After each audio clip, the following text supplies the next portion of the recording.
Halo dulur, selamat datang di Madrid United, channel fans MU paling netral. Menang dipuji, kalah dibully.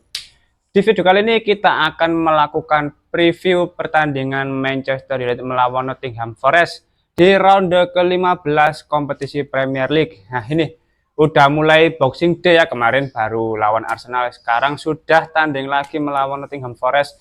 Ini akan menjadi bulan yang sangat padat bagi Manchester United dan semua tim di Premier League. Jadi setiap pertandingan harus benar-benar dimaksimalkan dengan baik oleh Ruben Amorim beserta para pemain Manchester United. Di laga ini menurutku laga yang penting karena secara klasemen Manchester United masih bertengger di peringkat 13. Ya, angka pembawa sial ya 13 ini ya. Semoga bisa segera beranjak naik secara perlahan karena poinnya masih 19, sedangkan Nottingham Forest saat ini 22 poin. Otomatis kalau misalkan bisa menang melawan Forest secara klasemen tentu akan meningkat lagi. Nah, sebelum kita membahas lebih jauh terkait pertandingan Manchester melawan Nottingham Forest, mari kita prediksi kira-kira siapa pemain yang akan menjadi starting 11 di laga dini hari nanti.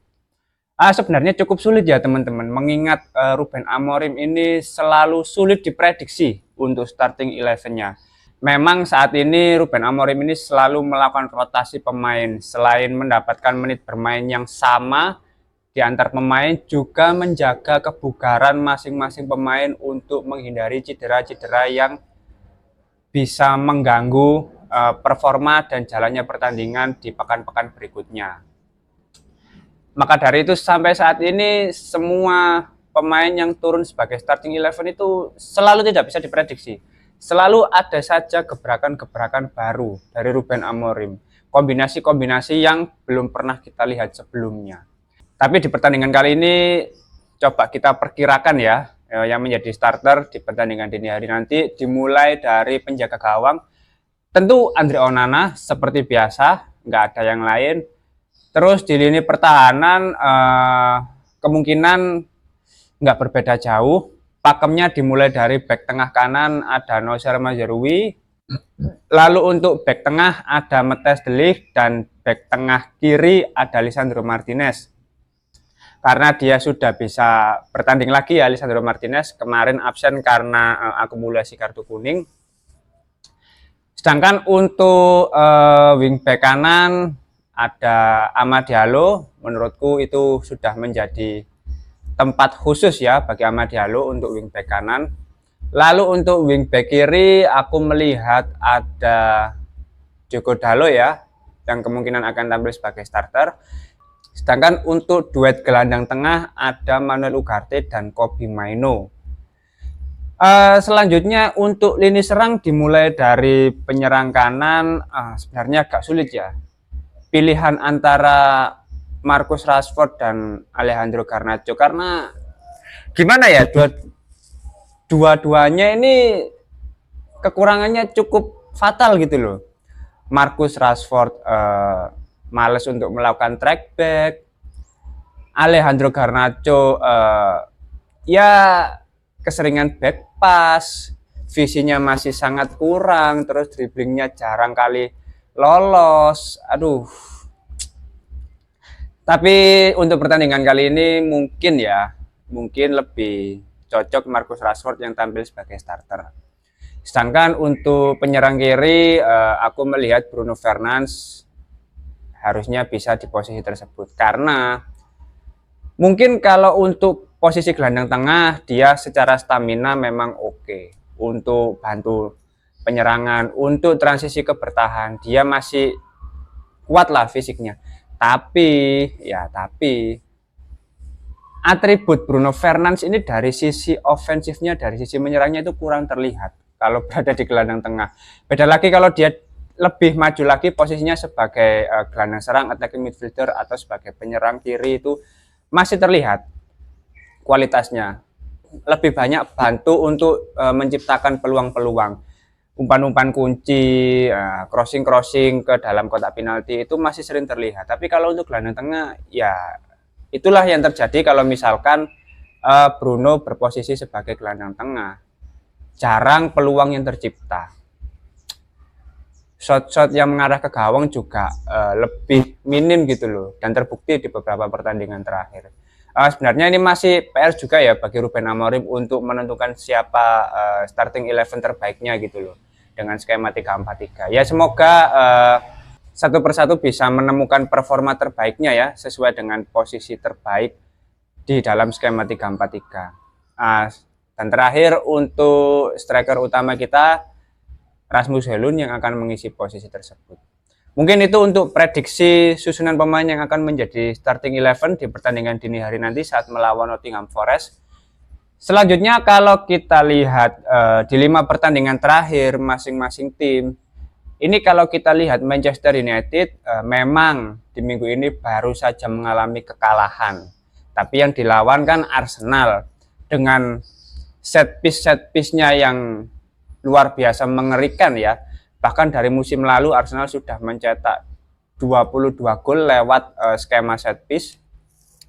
Jadi menurutku kekalahan melawan Arsenal seharusnya tidak membuat mental para pemain Manchester United ini down, terganggu kepercayaan dirinya untuk melawan Nottingham Forest nanti. Justru karena kekalahan itu bisa lebih memotivasi lagi, bisa lebih meningkatkan lagi performa para pemain. Karena apa ya, ini akan menjadi pengalaman yang sangat bagus gitu loh ketika melawan Arsenal dengan gol-golnya lewat set piece. Tapi kan kalau dari situasi open play Arsenal masih kesulitan. Itu menandakan bahwa sebenarnya ya lini pertahanan Manchester United itu sudah mulai menunjukkan progres, sudah mulai solid gitu loh para pemainnya. Tinggal lini serangnya yang masih menjadi PR. Nah, maka dari itu di pertandingan melawan Nottingham Forest ini akan menjadi pembuktian apakah pemain Manchester United ini bisa bounce back, bisa kembali menunjukkan hasil-hasil yang positif dan bisa tampil meyakinkan di laga kandang. Nah, sedangkan untuk Nottingham Forest di 5 pertandingan terakhir menurutku lagi kurang ya. Karena sudah mengalami 3 kali kekalahan dan 2 kali kemenangan, itu pun kekalahannya melawan tim-tim besar ya, seperti Arsenal. Wah, Arsenal sudah pasti ya, MU aja kalah, apalagi Forest. Lalu Newcastle dan Manchester City kemarin kalah 3-0.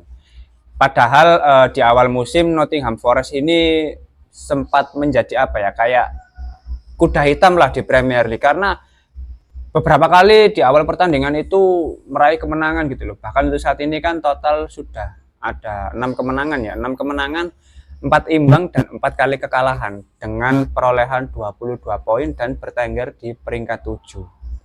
Sedangkan kalau kita lihat catatan secara head to head, memang Manchester United ini selalu mendominasi ya dalam hal kemenangan. Terbukti di beberapa pertemuan Manchester hanya 1 kali mengalami kekalahan di tahun kemarin ya, musim kemarin 2023 itu dengan skor 2-1 di kandang Forest ini ya.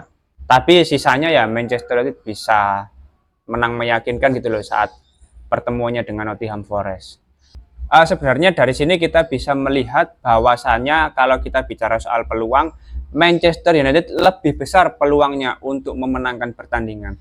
Tapi Nottingham Forest tentu memiliki apa ya, situasi-situasi yang mungkin tidak terduga selama jalannya pertandingan, karena kedua tim ini dilatih oleh pelatih yang sama-sama berasal dari Portugal. Nah, Ruben Amorim dari Portugal, Santo ya nama pelatihnya Nottingham Forest kalau nggak salah, itu juga dari Portugal dengan preferensi formasinya 3-4-3.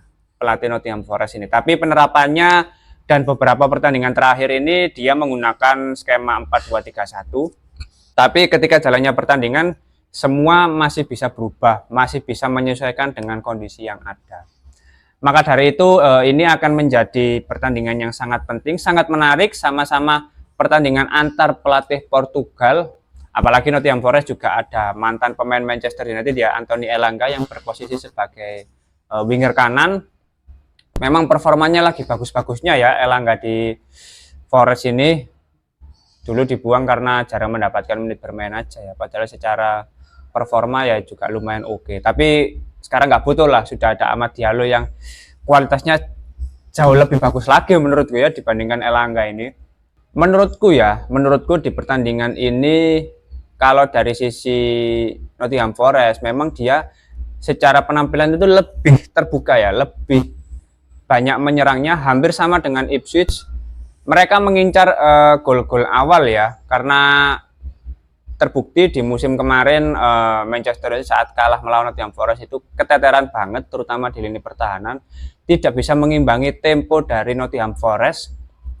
Beberapa kali peluang lebih banyak tercipta dari sisi Forest, dan di pertandingan kali ini ya sisi pertahanan Matthijs de Ligt, Noussair Mazraoui, Lisandro Martinez menurutku lebih lebih aman lah dibandingkan musim kemarin, karena ya lebih solid lagi, sudah lebih kelihatan chemistry-nya antar pemain, harusnya bisa menekan pressing dari para pemain Forest. Dan lini tengah dengan adanya Kobbie Mainoo dan Manuel Ugarte ini bisa memutus aliran bola dari para pemain Nottingham Forest. Tinggal bagaimana pemain di lini serang ini bisa memaksimalkan peluang yang ada. Sentuhan-sentuhan di dalam kotak penalti harus lebih klinis, terutama Rasmus Højlund ya. Memang di pertandingan sebelumnya saat melawan Bodo Glimt sudah mencetak 2 gol dan 1 assist. Tapi kalau kita bicara konsistensi itu masih jauh dari kata terbukti. Maka dari itu Rasmus Højlund juga harus bisa membuktikan bahwa dia memang striker yang pantas berada di Manchester United, bisa menunjukkan kepada Ruben Amorim bahwa dia bisa menjadi striker nomor 1, striker terbaik lah di Manchester United dibandingkan Joshua Zirkzee maupun Marcus Rashford. Karena pemain ini masih bisa berkembang ya seharusnya dari sisi kualitas individu. 3 poin harus bisa didapatkan di Manchester United, meskipun kalau clean sheet mungkin cukup sulit ya. Kayaknya Nottingham Forest masih bisa mencetak gol di gawang Andre Onana. Tergantung nanti para pemain di lini pertahanan ada individual error atau enggak. Kita masih belum bisa memastikan karena pertandingannya kemungkinan akan terjadi hal-hal tidak terduga. Karena ini ya kuda hitam ini, Nottingham Forest ini lagi bagus-bagusnya juga. Bahkan MU aja sekarang selisihnya jauh loh, peringkat 7 ke 13 ini, aduh kacau lah. Startnya lagi bagus gitu loh Nottingham Forest di musim ini, maka dari itu nggak bisa diremehkan. Tentu ada unsur-unsur kejutan nanti. Yang penting selama bisa meraih 3 poin, menurutku itu hal yang cukup, hal yang layak didapatkan bagi Manchester United. Mungkin skor 2-1 itu masih bisa terjadi di pertandingan dini hari nanti. Oke, mungkin itu tadi prediksi pertandingan Manchester United melawan Nottingham Forest. Kalau teman-teman ada opini lain, bisa tulis di kolom komentar, kita diskusi santai seperti biasa. Terima kasih sudah menonton video ini. Jangan lupa like, komen, dan subscribe. Salam.